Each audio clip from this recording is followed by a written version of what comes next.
to put very simply, the conclusion is that I am a posthumanist because it gives me hope for the future. So it's been a while because I've actually started to work, and it's my second week of work. And on top of that, I'm trying to find places to move. Yeah. But anyways, so today's topic is why I am a posthumanist. And maybe we should begin by first defining what posthumanism is. So posthumanism asks, what does it mean to be human, and how can we define humans? Wait a minute! Who are you? And so they're not trying to stick to the old ways of thinking of human as, you know, maybe as man or fully abled or, you know, the stereotypes of what it means to be human. But they're radically rethinking what it means to be human in relation to everything, basically. So it is not based on anything that is on a hierarchical difference. So posthumanists basically try and think about what it means to be human in relation to others. So what are the others? So it could be other humans that are gendered or raced or, you know, different classed. It could be how are humans related to animals, plants, how are they related to technology that they use every day, you know, artificial intelligence. There's no end to it because we are always interacting and engaging with the world. And so basically what posthumanism does is think about how our relations sort of define our understanding of who we actually are. And so they don't want to create a sort of universal definition of what it means to be human, but make it specific and make it characteristic that there is no single definition of what it means to be human, but it's always changing, you know, in its relations to the world and others. The emphasis is on relations and not hierarchies. And so, because hierarchies create a difference, a dualism, and so posthumanism tries to overcome dualisms, like, you know, poor and wealthy, or like man and woman, and it sort of wants to go beyond that and think beyond that, beyond binaries. And this is because dualisms are not bad inherently, but often when there is a dualism, there is a tendency that a lot of feminists argue that one becomes more superior than the other one, and so it can tend to become hierarchical, and that's where the danger is, which is why a characteristic that defines posthumanism is postdualism. So in history, humans have always been defined in a sort of a dualistic way as opposed to something negative. So humans as not animals, or humans as not slaves, or humans as, you know, not colored, or humans as not those who are colonized. Basically, human was that which the marginalized were not, basically. Those who were colonized or oppressed were dehumanized and seen as animals or, you know, uncivilized.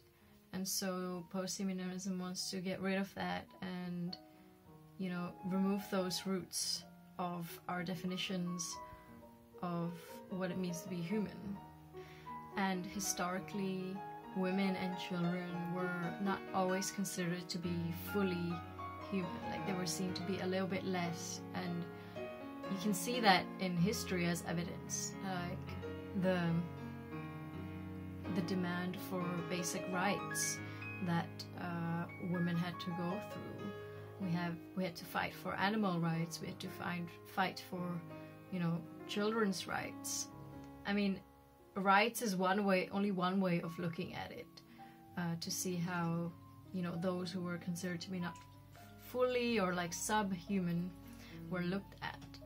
But like, don't be mistaken, it's not just about wanting to be recognized as human, but because that means that if I'm just, you know, fighting to be recognized as I'm part of you, I'm human, that means that I have to sort of fit myself into that category and fit myself into that particular definition of what it means to be human, and maybe I will never fit that definition. It's not that you're trying to fit into this category, but basically the category is being redefined, and the category is basically being demolished.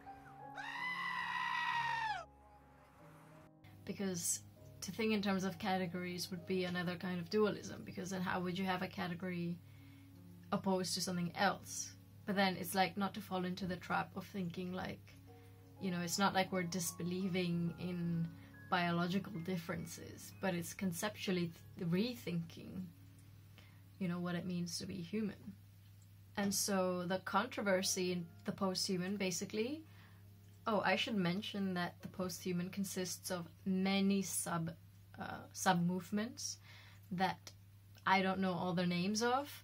But the ones that I do know more closely is posthumanism and transhumanism. But basically transhumanism is that which is sort of thinks that to be posthuman or to be transhuman, we need technology, we need technological enhancement to reach our fullest potential. And so transhumanists sort of place technology at a higher position than, you know, just human. And so you could think of that as, you know, cyborgs or designer babies, genetic modification. And so all these kind of like futuristic upgrade is sort of what transhumanists believe in. Not to say that, you know, it's a bad thing, which a lot of post-human thinkers might dismiss transhumanism because it sees technology as the answer to problems, and technology is the answer to a lot of our problems that we ourselves create, but it's not the only answer, you know. And you know, for example, like a good thing about transhumanism is the creation of vaccines. We're already being technologically enhanced in that way.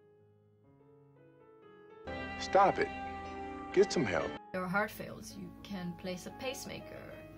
So in that way, there are many benefits to transhumanism, but it can become dangerous in the future. So like if we were to design babies, for example, to be very controversial, that, you know, had certain characteristics, if we were thinking about World War II, like if all babies were designed to have blonde hair and blue eyes, then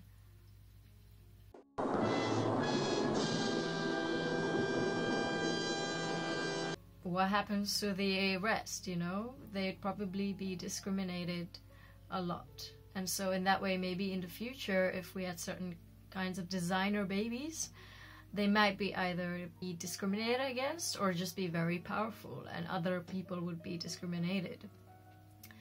And so we have to be careful with how we talk about technological enhancements.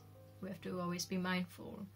And that's not to say that there aren't ethicists and mindful thinkers in transhumanism, but we need to be aware of falling into the trap of just falling into this technology is the answer to everything sort of thinking. You know, to add on that, thinking about space colonization, like the way we use the word colonization is itself like very problematic because of the history that it has, and the idea of going to other planets or other places in space just because we've like destroyed our planet is not the full answer. It's just running away from the issues, and probably only very rich people would be able to go to space if we created a problem on Earth that really was super bad. So always have to be careful with this kind of language that gets normalized in our everyday life. And another thing about transhumanism is that it uses a lot of transcendental language, in the sense of like, we need to go beyond, you know, and we're not posthuman now, but we're gonna be posthuman in the future. Personally, I don't always like this transcendental language, because it sort of thinks that we can't fully reach it now, and it's like only in the future based on like the level of technology that we have. And it's not to say that I don't like technological enhancements and, you know, advancements in technology. It's just that it's not the only answer. It's not the only thing that exists in the world, and we need to be careful with how we use it, so that other people, other creatures, other beings, living, non-living, anything, are also part of our considerations of how we interact in this world. Oh my God! Wow! Not everything has to be for the sake of mankind, you know? Mankind, the way we say mankind to refer to humanity, is again, you know, referring to our sexist past. So we have to be careful. We use language very unconsciously and don't realize where it comes from and how maybe unconsciously it influences society today, or the way we define things and define ourselves. So don't demonize technology, because we probably spend more time with technology than we do with people now, and it probably knows us a lot better than a lot of people in our lives. By technology, I mean, in this sense, I mean the internet and algorithm, not the hardware itself. But we also spend time with the hardware. So, you know, post-human questions would be like, what is my relation to this mobile phone? And if it spends so much time with me, how is it changing the way I define myself, or how I look at the world, or how I interact with other people, or interact with my phone? How is this changing my identity or subjectivity, to be more ontological? Like, how is it redefining us? Because it really is changing the way we interact, because since the development of phones and the rise of it, we've seen in society ourselves how people change, and how our social norms change. Our internet language is different. Like, there's a whole nother world in there that we need to think about and reflect on, how it defines us or redefines us. And maybe not even us, but also the animals around us. So those are some questions to think about. And an important question to think about is, how can we understand or have a relation to technology, just to use this as an example, in a non-hierarchical manner? Is it possible? Can we interact with it without placing it above us or below us? How can we do that?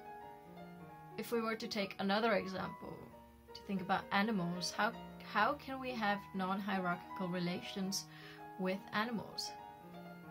You know, it's not like I'm saying that you need to treat them equally as you would treat another human.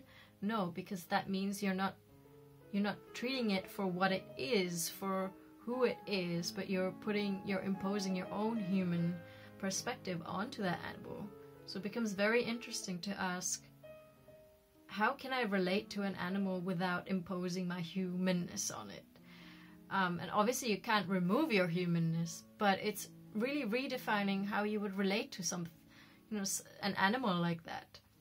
It's never been questioned before, and so I just find it super fascinating to ask these kind of questions, because you really have to put yourself in the animal's place, even though it's hard to do so. Like, it's Nagel's whole question of like, can you imagine what it's like to be a bat? But maybe with imagination, you can only imagine, but it still brings up more questions, and still very fascinating, and I think still valid to always ask and try to do so.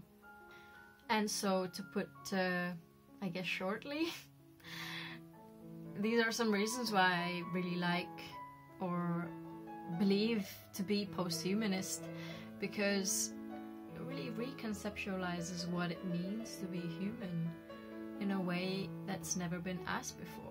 And it's not that this exists only in philosophy. There's philosophical posthumanism, the cultural posthumanism. Posthumanism is a movement that is rising in a lot of different disciplines. And I love to see that, because it sort of brings the disciplines together, and you can actually practice like transdisciplinary knowledge production. You can have posthumanists in biology, you can have posthumanists in design, you can have posthumanists in philosophy. Think towards the future and how that can impact future human beings. And not just human beings, but all other creatures and entities on this world. So it gives me hope, which is why I like it.